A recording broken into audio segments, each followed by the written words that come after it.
Okay, I want to start today's reading a little differently. I actually had this message coming through early this morning. So I grabbed my journal and I started journaling this message. So I want to share this first with you, and then I'll pull some tarot cards to clarify. So the first message that came through loud and clear was stand up for yourself. Although it's funny because as I was writing it, I wrote the word to before the word for. So it kind of changes this whole message here is stand up to yourself. It makes me realize that there's this dual aspect happening here. And perhaps standing up for yourself is going to first require you to stand up to yourself and reprogram some subconscious beliefs that you've acquired over the years. So the next piece was don't settle for less. And this does start with our subconscious beliefs. So I could be talking to a collective right now who feels undeserving or unworthy, perhaps only valued when we make others happy, that quintessential people pleaser. I think I'm speaking to someone right now who doesn't realize, like they're so far programmed into this lifestyle, this comfortable piece of doing for others, that they don't realize it's only because deep down, you don't feel deserving or valued unless you're making others happy. And this could stem back to childhood. This could, especially certain generations where we may feel like we were given value when we made certain people proud, and we made them proud most likely by doing something that they wanted us to do. So there's that people-pleasing dynamic. And the main message that was coming through is this need to get out ahead of the people pleasing and start standing up to yourself. Start finding this pattern that you may have and squash it, or step back in the moment and realize, wait a second, am I doing this because I want to and it brings me great joy and happiness to help others? Or am I doing this because I feel like if I don't, I won't be accepted? Am I keeping people in my life? I'm hearing, am I going out with friends? Am I doing something that I really don't want to do deep down?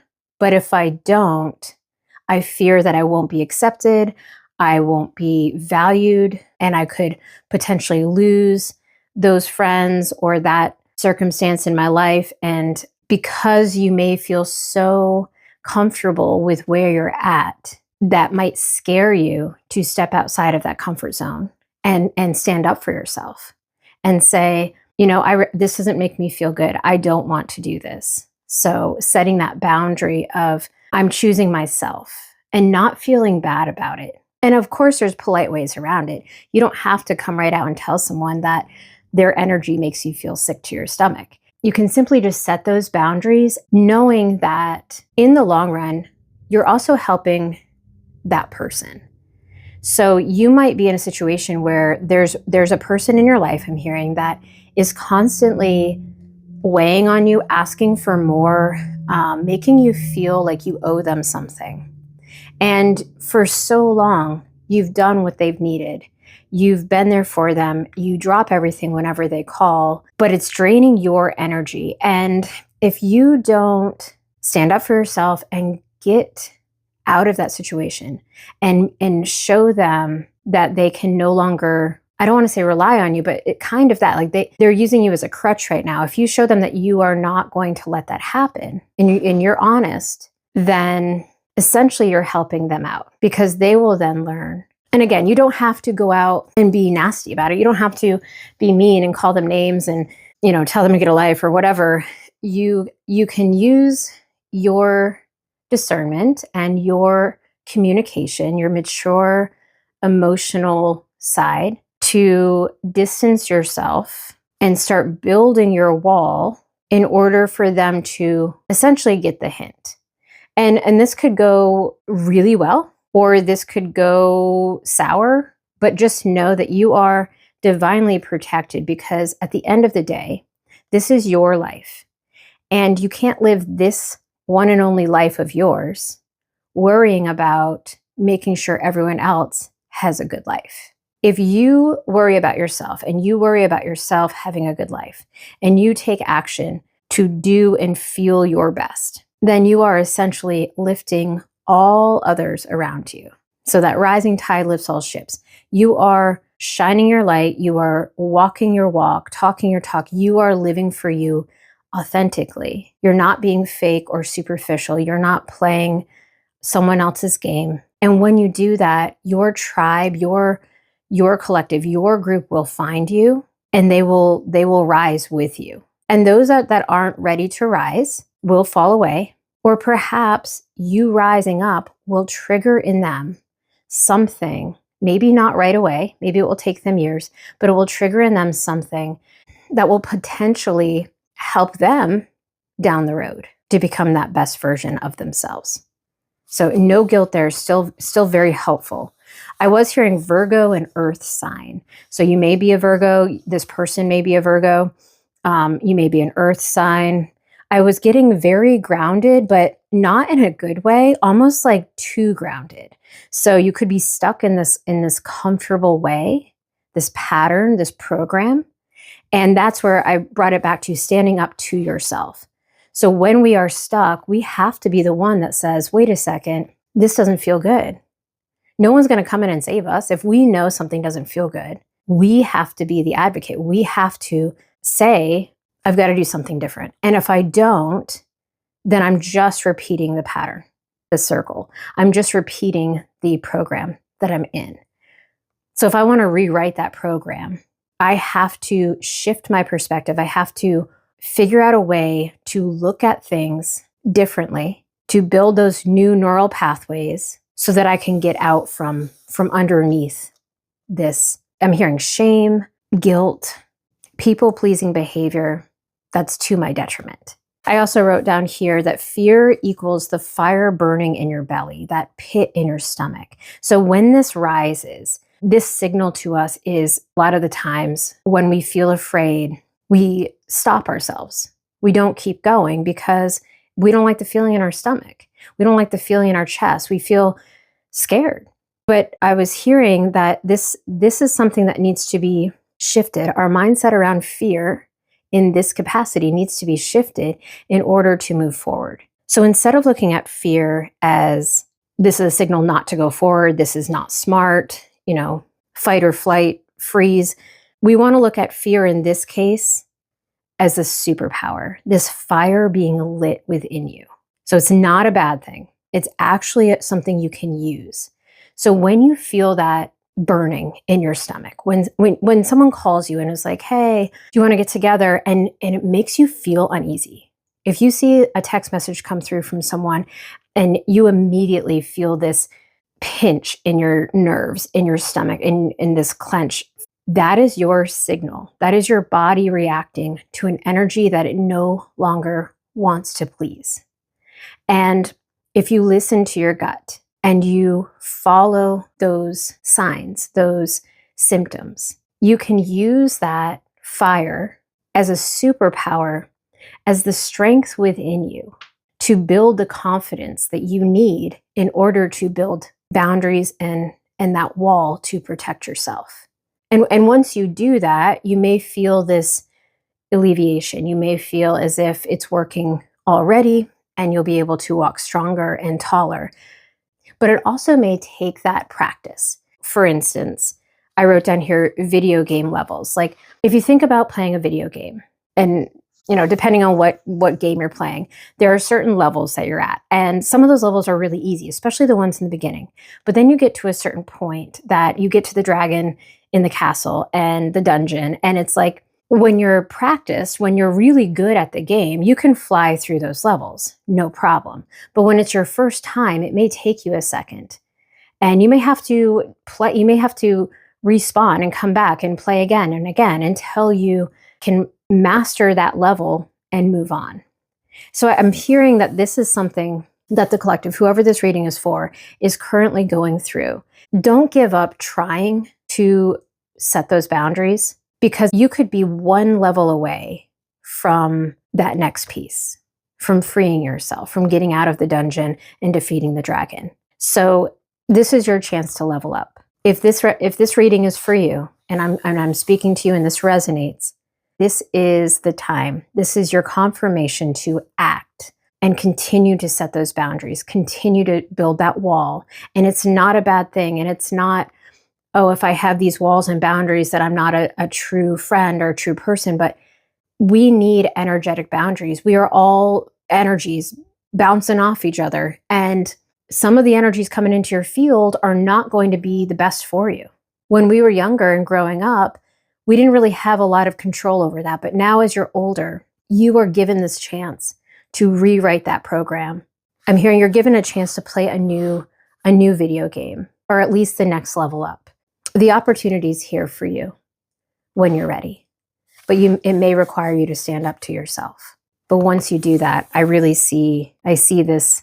It's like when you do get through that dungeon level, and the fireworks and the music. It's like, I see that. I see you getting through this. No matter how many times it takes you to play that one level, you will succeed. The more you play, the better you get. So that's what I'm hearing here. Now, I'd like to go ahead and pull 3 cards. And actually, in my journaling, I had this spread come through. Okay, so let's go ahead and see what else we can get from the tarot cards. Oh, one already. So we're going to count this as our mirror card. One just fell on the floor. And then our helper card. Okay, so our mirror card in the center here is a reflection of where you're at right now. And it is the 2 of Wands, which is it's a pretty good card. Because it's upright, that shows that you're not blocking this energy from coming through, which is a good place to be. The 2 of Wands symbolizes making plans and having to make this choice. Now, sometimes a choice could be incidental, not that big of a deal. But in this case, the card is telling me that there's something going on in your life right now that's causing anxiety. And it really could go back to the original message from the beginning, where you may be torn between, again, making others happy and choosing what would make you happy. I like how in this card, he's holding the world in the palm of his hands. This is telling me that you have the capabilities to go after whatever it is that you truly desire. And you are at a standstill now. You're having to pick between maybe one path or another, maybe one person and another, and you are feeling like you've got to weigh your options. This could be a card of anxiety at times. I am picking up on that. There's this need to stand up for yourself, but also stand up to yourself. So you're almost going back and forth with whether or not your desires are valid.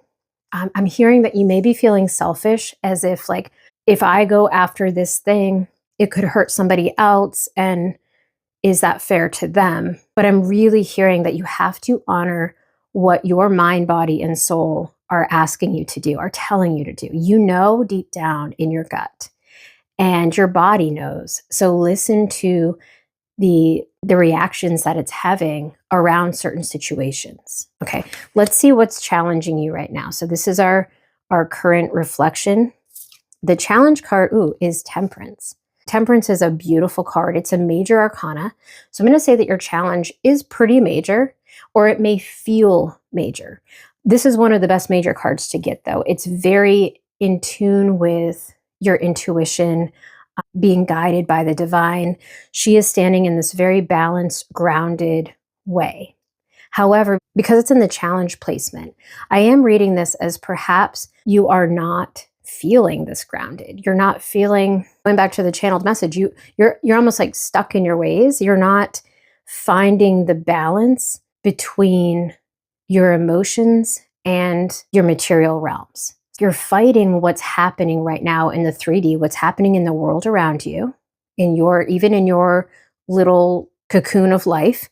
You're fighting that with what your gut is telling you and what your intuition is asking you to do in order to level up. So going back to that video game analogy in the beginning, you are being asked to level up, and you're being asked to not give up when it gets hard to level up. So this is a challenge right now, would be not feeling balanced and being too stuck in your ways, not letting the water flow seamlessly between your intuition and the material realm.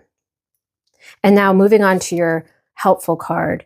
Okay, we have the 7 of Cups. Now the 7 of Cups primarily has a couple different meanings. It could mean that you have too much going on and you're very overwhelmed.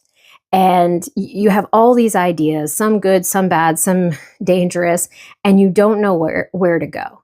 Because it's in your helpful placement, I'm going to read this as you have so many opportunities that you can instantly manifest. These clouds up here, I've always attributed to the Ace card. So if you're familiar with the Rider-Waite-Smith deck, the Ace cards have the same sort of clouds here. And the Ace card's all about opportunities, invitations, things coming in for you. It's a really positive card. So because this is in the helpful placement, I'm going to take this as these 7 cups are all of the opportunities that you have the capability of manifesting. And maybe not all 7 at once, but you can pick out your goal. You can pick them off. I'm hearing you can you can reach up into this cloud of your dreams and pluck one of these cups out and decide which one you want, because this is what you deserve. And cups are emotional. They can be triggering. They can make us feel very overwhelmed. However, I'm really hearing that you're being asked to make a decision and go for what it is that would make you happy and not necessarily someone else.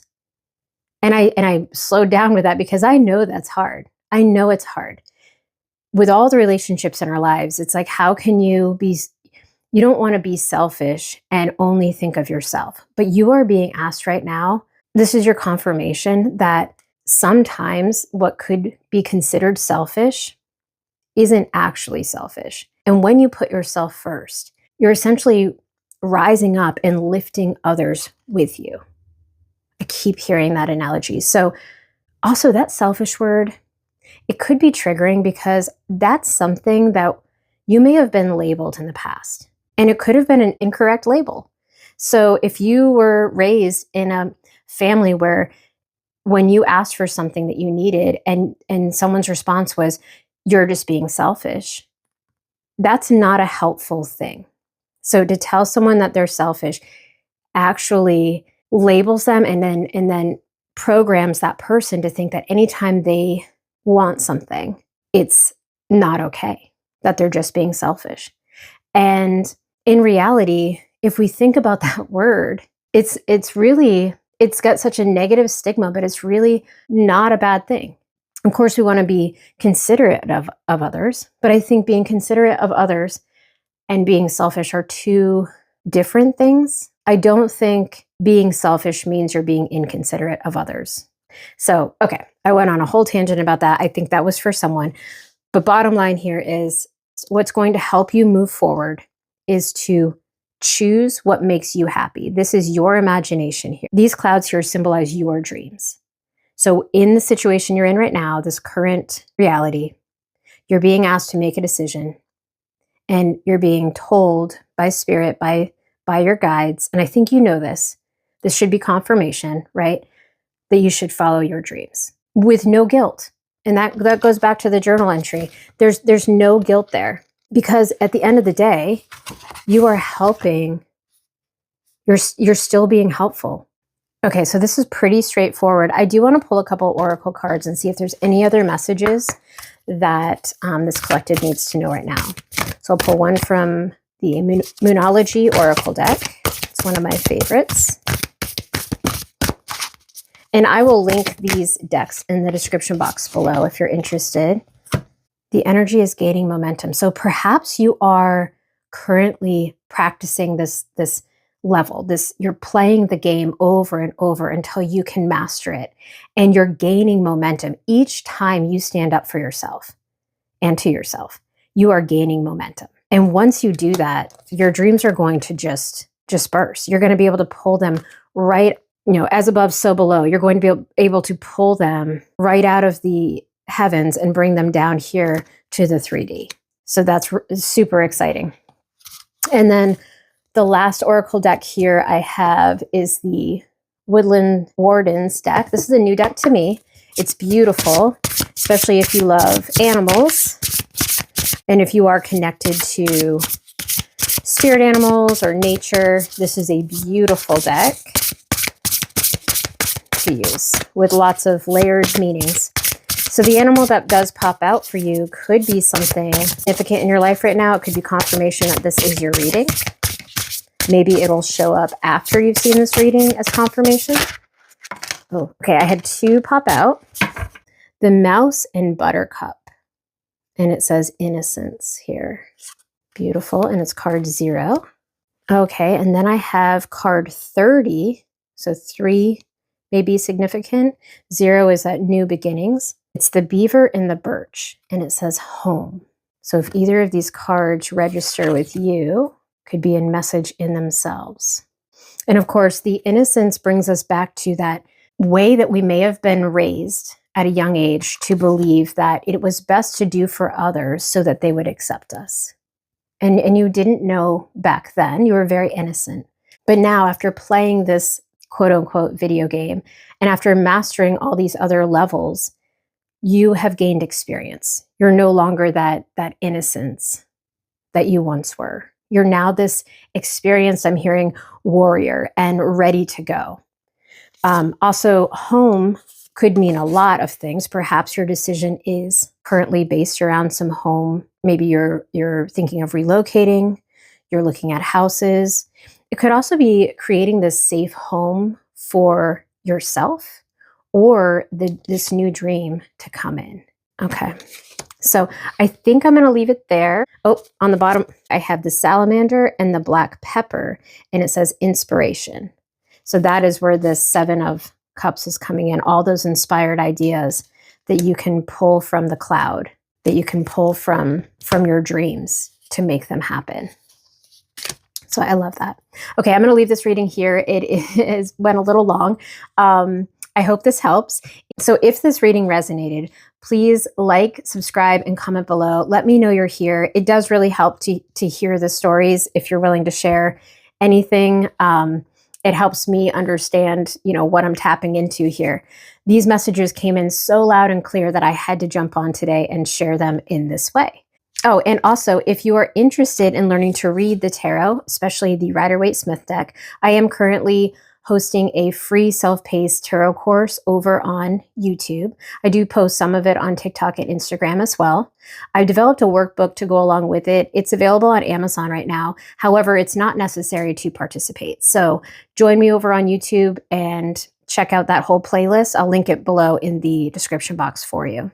And if you happen to catch my journal, it's called Dare to Dream Big. And it's created by Whimsy Log Press. And this is actually my brand. I have a few Whimsy Log journals that I will be posting on here. I'll also put the link in the description box below. I like this one because I've included a dot page along with the lined page. And at the bottom of some of them, you'll see little quotes like, surround yourself with people who believe in your dreams and support your journey, which goes right along with our message for today. So that's fun. Okay. I'll leave it right there. Thank you so much, and I hope to see you in the next one.